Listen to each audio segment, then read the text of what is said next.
Hi, this is Tom Needham, and on this special episode of The Sounds of Film, acclaimed Swiss director Ramon Zürcher joins us to discuss The Sparrow in the Chimney, the haunting and poetic final chapter of his celebrated animal trilogy following The Strange Little Cat and The Girl and the Spider. Zurcher's latest is a dreamlike, darkly comic exploration of family dynamics, buried trauma, and the longing for transformation. It's an amazing film. Ramon, thank you so much for joining us on The Sounds of Film. Thank you, Tom. It's a pleasure being with you. Yeah, of course. So, what inspired you to create the Animal trilogy in the first place? Well, actually, there was not at the beginning, there was not the idea to make a trilogy. It was rather like a part of the process. After having finished the first film, The Strange Little Cat, my twin brother Sylvan, he started to write a new script, and me too. And during that process of writing the script, we've seen that those three films are kind of siblings. And so we started to compare them to look which is comparable. And so we thought it's nice to build that film family.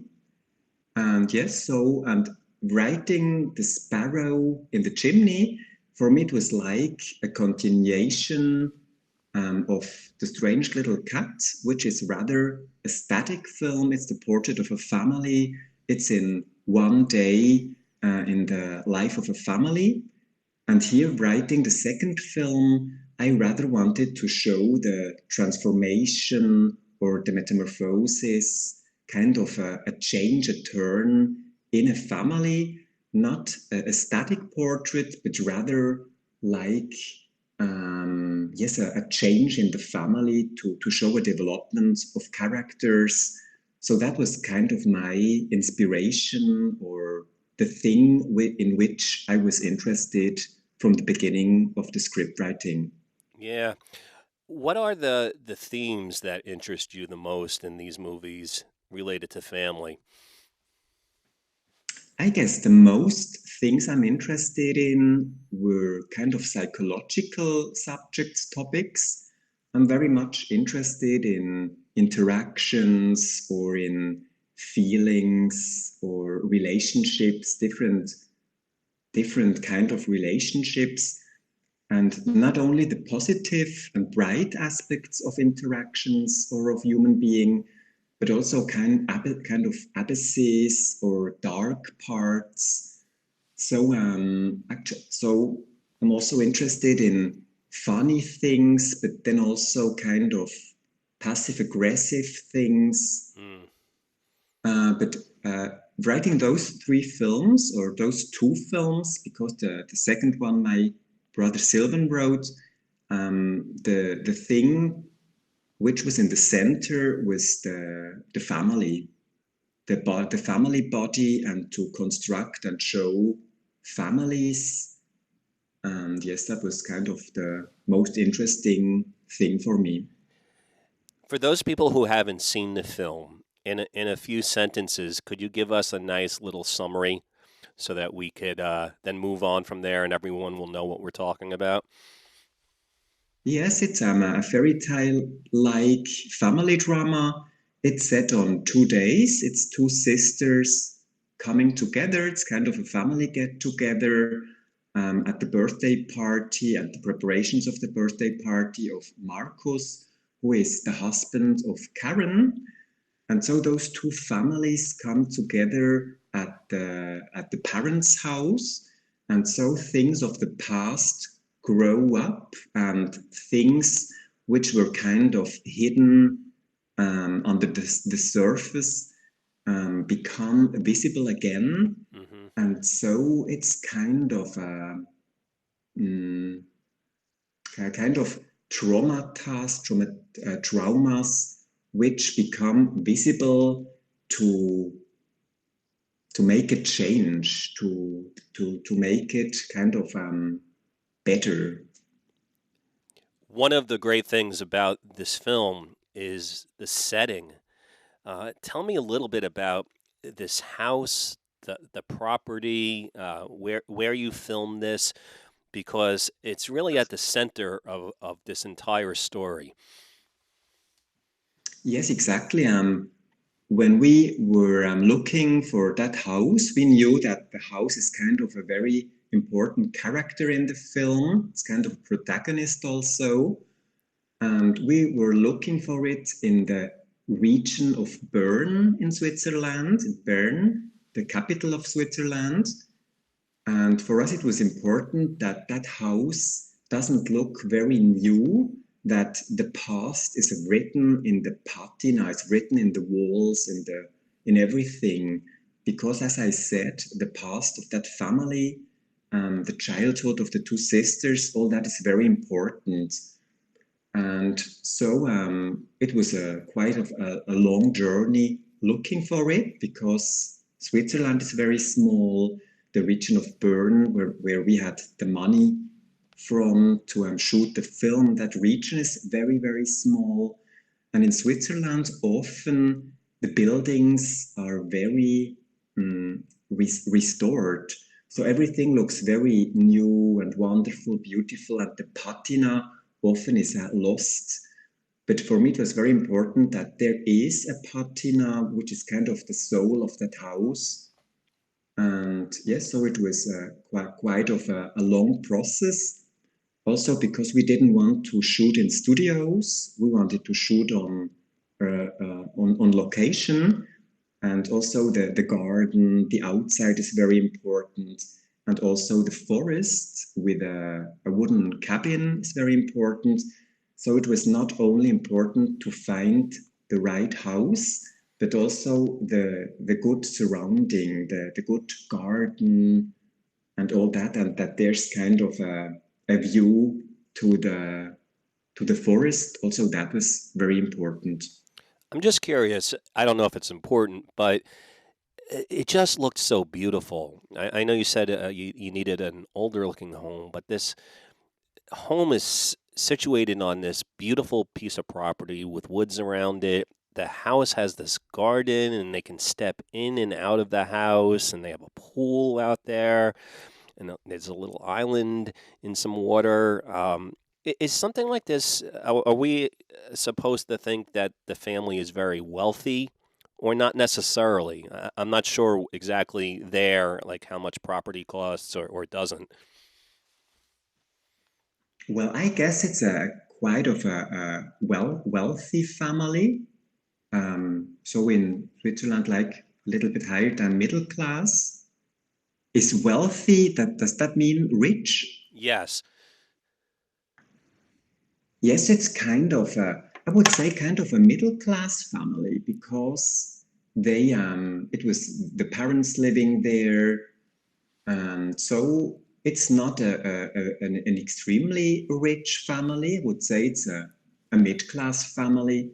But what was important was to really show kind of a paradise so that the spectators, the audience kind of thinks, oh, it's so amazing, so wonderful living there.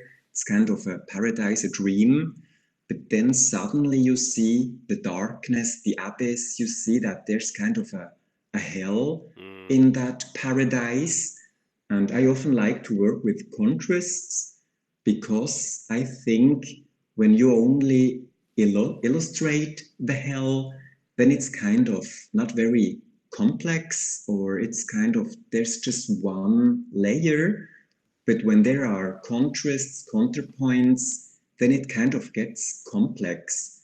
And I thought that that paradise, also the lightning, the light of the sun, and all those animals, the plants, the flowers, all those colors, was just a perfect setting to show the shadows, the psychological shadows, the interactions. It was kind of good like that. Yeah. I mean, from the beginning, the viewer is probably wondering about the title of the film, The Sparrow in the Chimney. What does the sparrow in the chimney represent? Well, actually, I had that title quite early in the script writing process.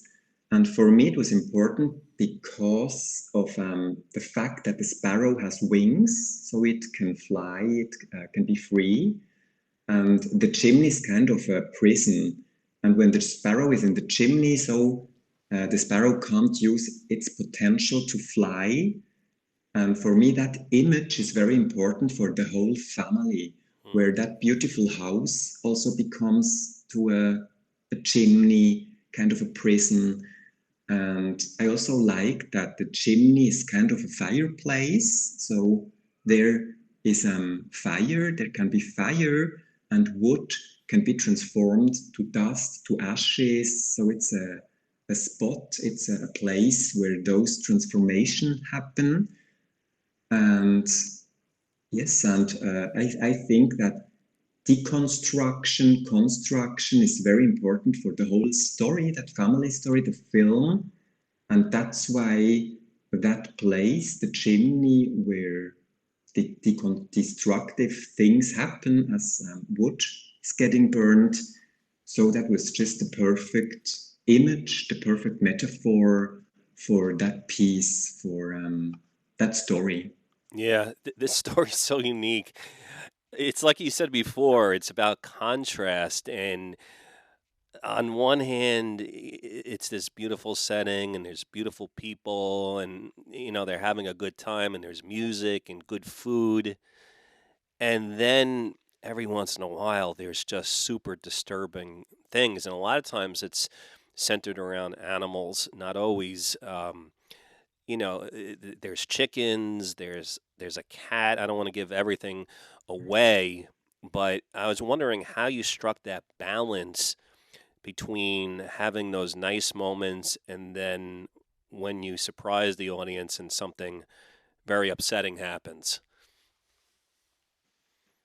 Yes, that was kind of was kind of tricky to construct, to build that change or that things. But I often like films who start to create a certain universe with certain rules, and so that the audience kind of has a certain familiarity with that universe, and suddenly things break, things change, and the rules do not work anymore. It's kind of as if the universe, and with the universe also the audience, loses the floor, and it starts to shake because of that. And so I was also interested not only create a kind of an ambiguous universe, but also create it and then change the rules so that that familiarity does not work anymore.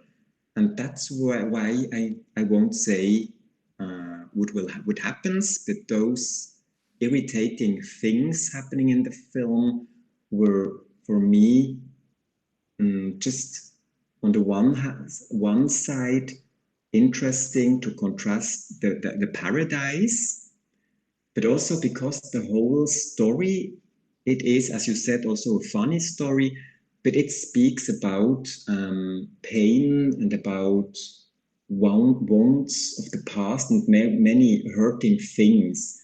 And so I was interested to go deep also in those wounds and in that pain.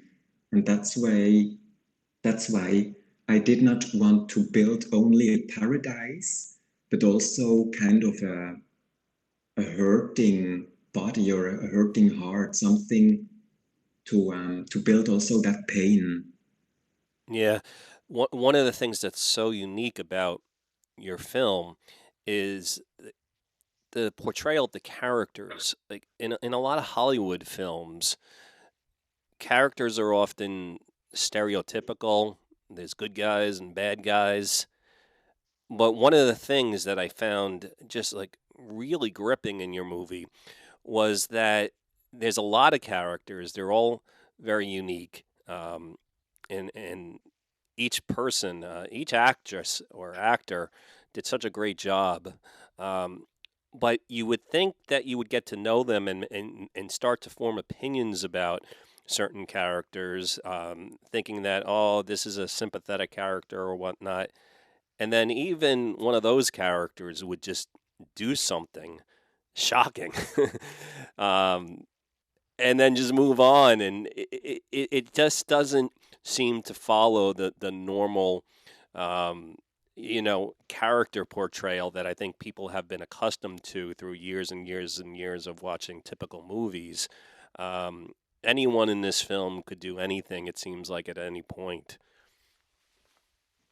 Yes, actually, yes, I kind of think it's interesting to use certain stereotypes or to work with them. For example, Johanna, the daughter, the blonde-haired daughter, Yeah. is kind of has a little bit the stereotype of a teenager, kind of coming of age, the puberty, sexuality is kind of awakening. And so I kind of like to work with certain stereotypes, but not only having them, but also, yes, to add things which build a more complex character. And I also like the idea that sometimes some persons, you label them as good persons, nice persons, and then suddenly they make things, they behave so that the label good is kind of doesn't work anymore because they're getting ambiguous. And often in Japanese or Asian films, there's not only evil or good, it's a very grayish character design. And there's also that concept of light and shadow, Hmm. not so that a character is only light or a character is only shadow, but there's kind of grayish, and you never know, is that character only good or only bad? And so I like to use stereotypes, but only to start drawing or to start writing and then adding more other elements to really create human beings or persons who have a certain depth. And yes, Do you think that these types of characters are more true to the way human beings are in real life? I guess so, or I guess so. Because reality, I often think, is very, very complex, and so I think to add those grayish tones is close to reality or to how I perceive reality. And yes, A lot of writers and directors pull things from their own lives. Is this a personal story in any way for you? yes, it's a very personal story, very personal film. It's not private. So in my family, we don't have such a huge family, and we do not have so extreme tragedies or traumas happening. But I would say that each character is kind of a part of my being or my, or for example, every character I kind of understand, also when they make terrible things, mean things, but it's kind of understand them. And those three films, the whole trilogy, I wrote them out of a very personal, maybe feeling or yes, but then of course I fictionalized it and I made it more loud because yes, a film or a story is interesting when it's a little bit exaggerated, but I would say it's a very personal film. Have you shown these films to your family members and friends, and do they recognize parts of themselves in your movies? Of course, I've shown it to all my families, to my aunts, cousins, actually to everybody. But the film, and I would also say that maybe they kind of see things, but it's not only the family where I take my footage or my food to design characters and story elements. It's just also friends, families of friends. Mm-hmm. So it's not only my own family, it's just my whole social surrounding, my social environment, also friends. And my parents, for example, they watched the film already like 4 or 5 times, and they kind of like it a lot. That's And great. yes. That's great. So you are an acclaimed director, and I'm just curious about your process. So you came up with a script and you chose this location. Can you tell us a little bit about what the filmmaking process was like? How you brought the actors in and how you worked there and what time frame you had for making this movie? Yes, so actually I started writing it right after the festival circuit of The Strange Little Cat. Then it was a very, very long period of script writing because in the meantime I collaborated with Sylvan, my brother, to make the second film, The Girl and the Girl and the Spider. And then after having finished the script, it was kind of quick, having found the money. So that was kind of good. And then it was the third time I collaborated with Alex Haskerl, the DOP, and it was, oh, and we already made those two other films, so we knew a little bit the formal aspects, the static camera, the mise en scène. So our style or our, yes, how the camera would be or how the locations have to be. So we knew that all, and so it was a quick process to make the storyboard, to plan everything. And it was the first time my twin brother Sylvan, he was the main producer of the film. So it was his producer debut. That was an interesting aspect of that film here, that very film. And then it was the third time I also made the post production, meaning I edited the film. And also here, it's something I like very much because I think the mise en scène or to build the choreographies and everything, it starts with the writing, then it continues with the shooting, and then it continues in editing to really find the rhythm, to look all the takes and look which sentence is in which take better, or to really look for the pearls, maybe the things which were not planned, but then it just happened, and then you have to find them in the footage.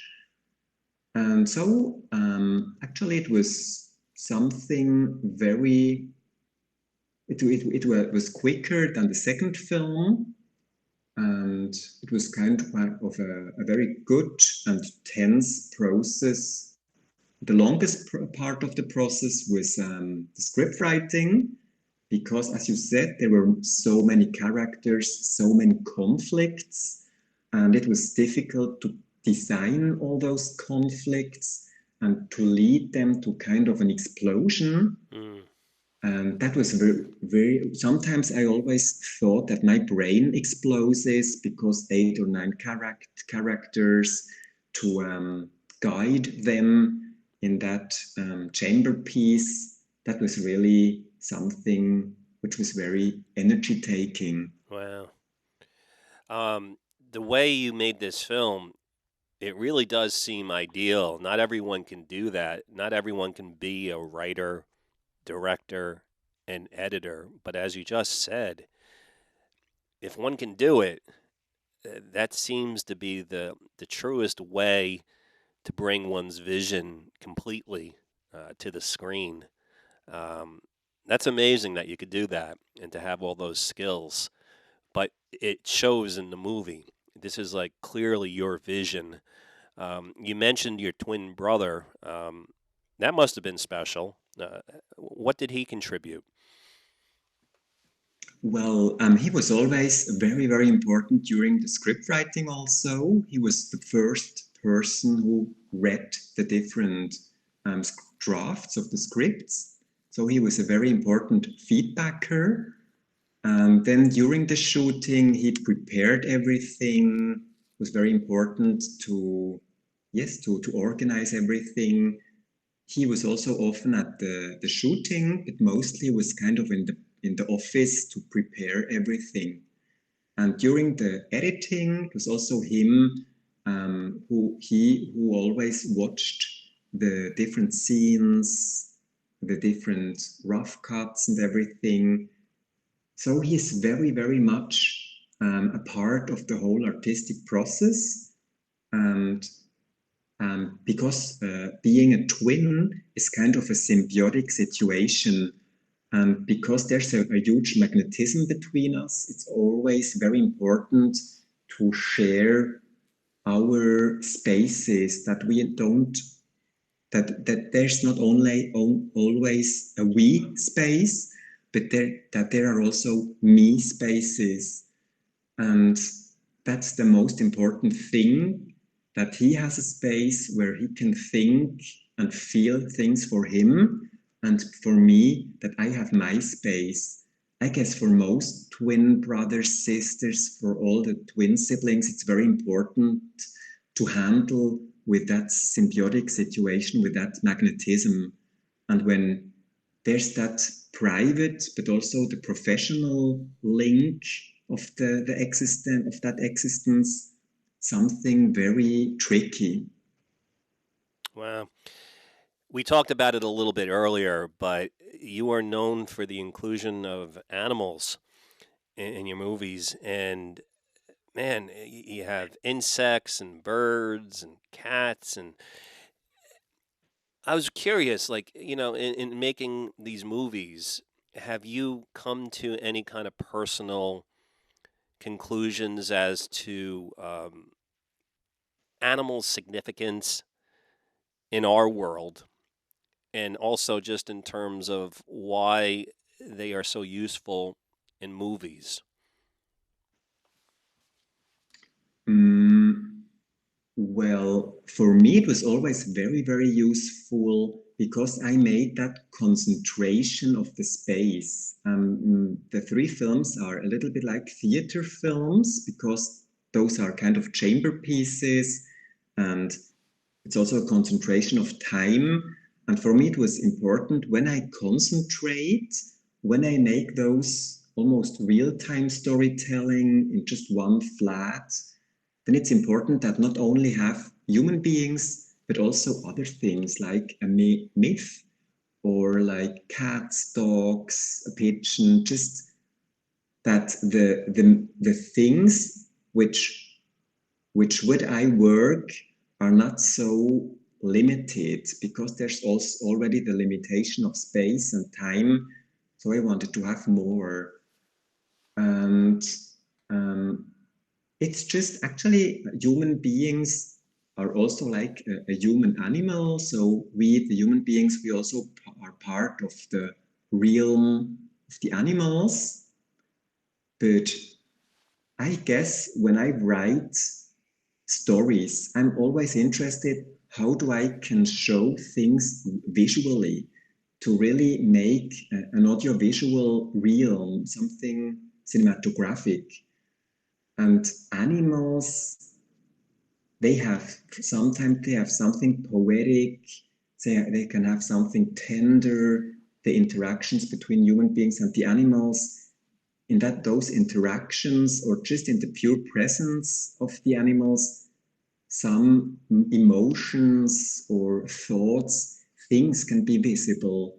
And so I would think that it's kind of poor or a pity not to work with those presences, or not to work with those animals, because in everyday life they are just a part of it. There are so many dogs, so many cats, and the sparrow in the chimney, it is in a small village, and the nature is very important. And it's very important that there are many flying animals, many birds, but also butterflies, fireflies, or just other things, because it's kind of a liberation story. Yeah. And I guess that each story, it's interesting to use which animals for which story. But Hmm. for that very story here, it was for me important to work with flying animals who which accompany that process of liberation. Will you continue to use animals in future films? I guess so. I'm very, very happy that the animal trilogy is now finished, mostly because of that limitation of space and time. But animals is just something which I love very, very much. Me, I am, what is the word, the English word? When you always have to sneeze or snooze when there's a cat and allergic. I'm allergic of Uh, dogs and cats, so I can't have any. But always when I see them, a cat or a dog or just other animals, I have a very quick connection because they produce many emotions in me. I just love dogs and cats. They are so amazing and wonderful. So it's for sure that I will continue to work with them, but maybe not as highlighted as in the last three films, mostly as in The Sparrow and the Chimney. Here, there are many, many animals in the film. well, Ramona, I want to thank you for coming on the program. I love The Sparrow in the Chimney. This film is super unique. It's dreamlike, as I said. It's funny, but in a dark way, and incredible acting, beautiful to look at. It just has all the elements of a classic film. Um, is there any place online that people can go to learn about your work or this film? Well, this film, there will be a theatrical release soon where US audience can kind of discover it. I will show it at the BAM Theater in Brooklyn, August 1st. And otherwise, I don't know if there are, yes, but after that, then I'm sure that the film will be possible to being streamed. My first two films, The Strange Little Cat and The Girl and the Spider, those two films already now can be streamed, and it would be a pleasure when many people discover those two art house pearls.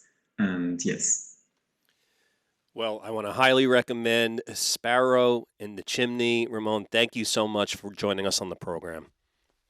thank you very, very much, Tom. It was a pleasure speaking with you.